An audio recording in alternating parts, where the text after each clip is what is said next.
तोहका बाजार जाए कह रहे हम और तू इन्हें लुखन के लगी आई कि नहीं तू चिल्लम चढ़ावत है। हाँ भगवती काटू हैया धरू। देख ढेर छिन बोलू। अब ही तू ढेर बोले कहा था भगवती काटू तोहका हैया माई उठाए ले जाए तोने ने के तो बिया होए कि नहीं ने तोहको हैया धरे। ए भौजी करिया भाजिन। हाँ भगवती काटू हैया धरू।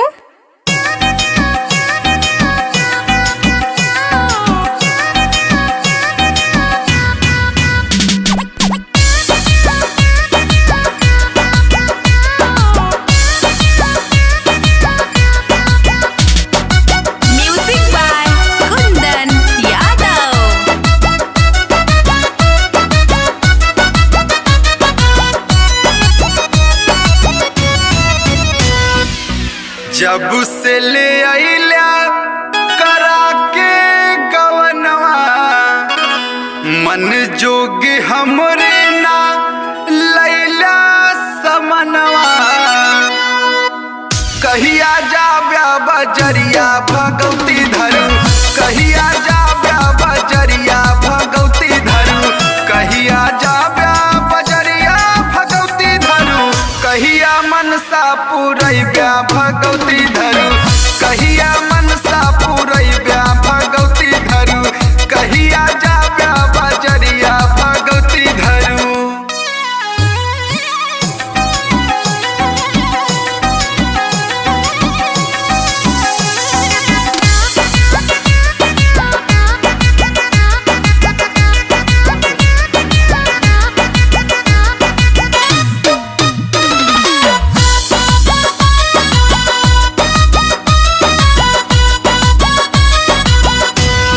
सासू के पेड़ा ननदिया के बर्फी देवरू की चाउमीन ससुर जी के फुलकी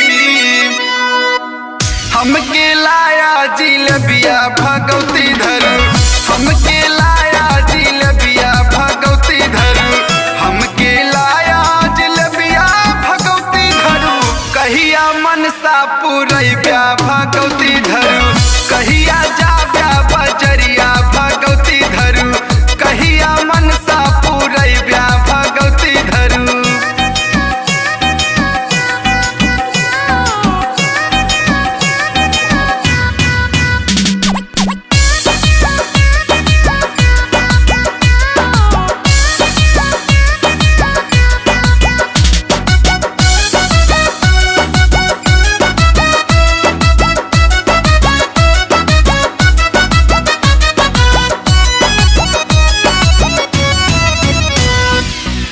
लाया तू झुमका मगन देव रानी कनवा के बाली जेठनिया लोभानी हमके लाया टिकुलिया भगवती धरू हमके लाया टिकुलिया भगवती धरू हमके लाया टिकुलिया भगवती धरू कहिया मनसा पुरैब्या भगवती धरू कहिया जाब्या बजरिया भगवती धरू कहिया मनसा पुरैब्या भगवती धरू।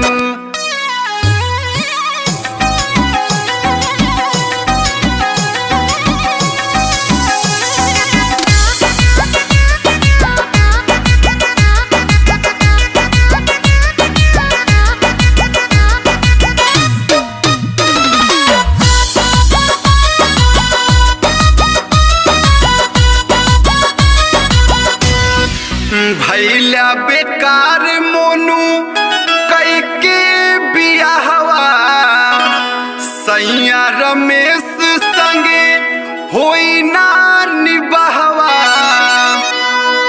कुंदन अगुआ फसाया भगवती धरू कुंदन अगुआ फसाया भगवती धरू कुंदन अगुआ फसाया भगवती धरू कहिया मनसा पुरैब्या भगवती धरू कहिया जाब्या बजरिया भगवती धरू कहिया मनसा पुरैब्या भगवती धरू। जेका हरामी अगुआ न मिल जाए झूठ बोल के भगवती काटू बियाह करवाए दिन हमार। अरे बताओ तरन की एकरे 9 हर चला थे। भाग जाए भगवती धरू तू। ए भैया हूँ ये भाग चला, हम ना जानते रहन भैया की अपनी झांस में हरा रू आई। हाँ गुरुदेव भाग चला, सेवा पाती हो गया।